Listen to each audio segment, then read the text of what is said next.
It's an ML Sports Take brought to you by Batavia Downs Gaming and St. Bonaventure University's online masters in journalism. Head on over to sbujournalism.com right now. Check it out. Get a free guide. Tell the stories that matter with a master's in digital or sports journalism. Praise WOJ. That's what this video is all about.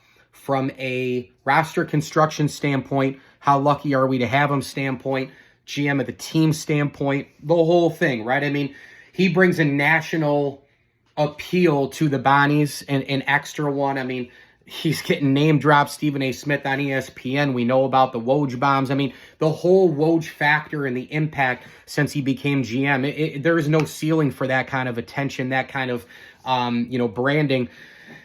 And really, outside of that monster marketing is the fact that you still have to build a team and win, right?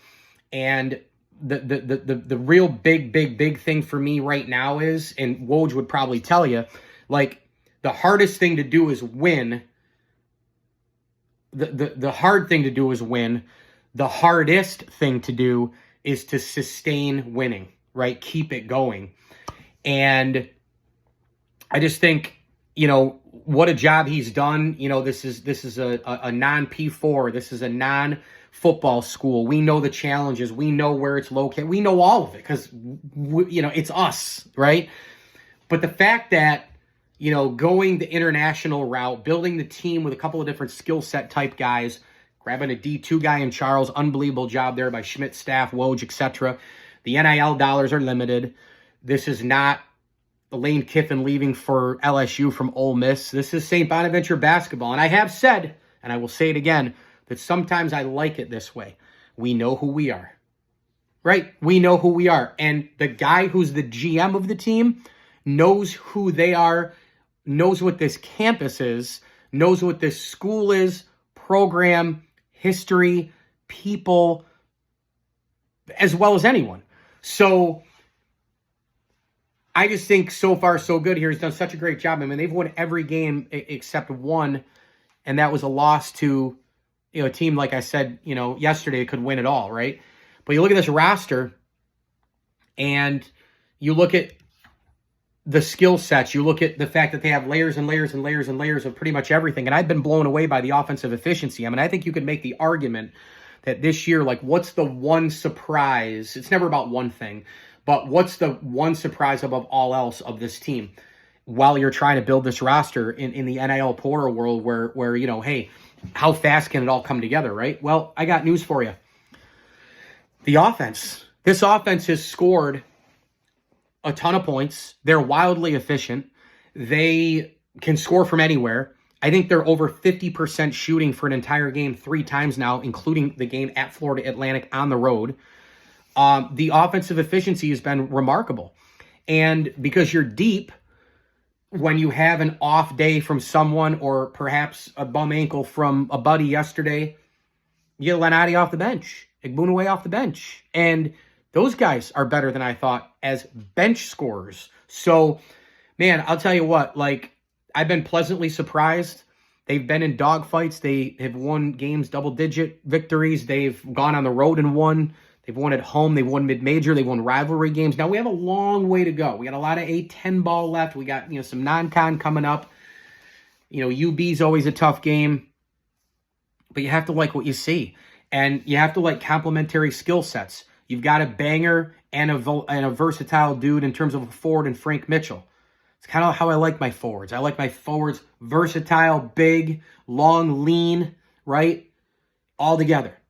I think maybe that's because I grew up in Central New York and I saw them all play for Jim Boeheim at Syracuse too. But like, there's been a lot of those guys at Bonas, forwards as well. And really, that's the game today too. Like that's part of the positionless basketball that is college basketball. And the pros, I don't watch the pros because it stinks. But Frank Mitchell, unreal addition, right?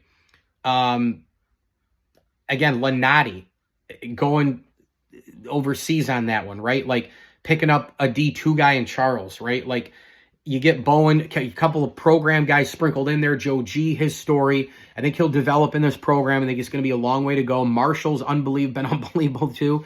So praise Woj. The roster construction, the creativity, the blend of players, having it come together, I think, a little bit sooner than a lot of people thought. But this is kind of what you want. If you're a mid-major team like Bonnie, low budget, no football, small school in a challenging time, location, etc. You're still booking big teams. You're playing on the national stage. You're playing big programs on television regularly. You're in a really good conference. You know who you are. You have a certain amount of NIL dollars that you're using the most creative kind of way. And I think Woj in the construction of the roster, the job he's done, Mark and his staff, tremendous. I mean, tremendous. And to have it come early, I think, is a good thing. Now, again, somebody might say, well, you don't want to peak too soon. But I don't know if you can peak too soon in terms of guys gelling in the NIL portal era, right? I mean, you want to maybe get it as soon as you can because then you're also doing practice. You have the games. I mean, you think about how, like, you're trying to gel in practice. You haven't even gelled there, and then you play the games. In this world, sometimes, like, it takes until early January. We've seen teams in the NIL portal era take longer than the time of this. But you're 8 games in. It seems like a lot of guys get each other on both ends of the floor. And again, the offensive efficiency has been terrific. Been terrific. I've been shocked at the offensive efficiency. Not that they couldn't have really good games, but they're scoring from all over the place. Shoot the 3, mid-range. They got the inside game. They can create offense off defense. Roster construction so far, praise Woj. And by the way, and the coaching staff. And by the way, you got Bloomsburg, UB, Colgate, Ohio, Lemoyne before A10 play here. Maybe win all those games? Did I say it? I'd love to be 12-1 before the A10. Mike Lindsley here, ML Sports Take, brought to you by Batavia Downs Gaming and St. Bonaventure University's online Masters in Journalism. Again, log on to sbujournalism.com for more. And, of course, we thank select partner friends of the show, Mark Alberti, Matt Motika, Dan Davidson Jr., and Dan Davidson Sr. As I always tell you, enjoy the games.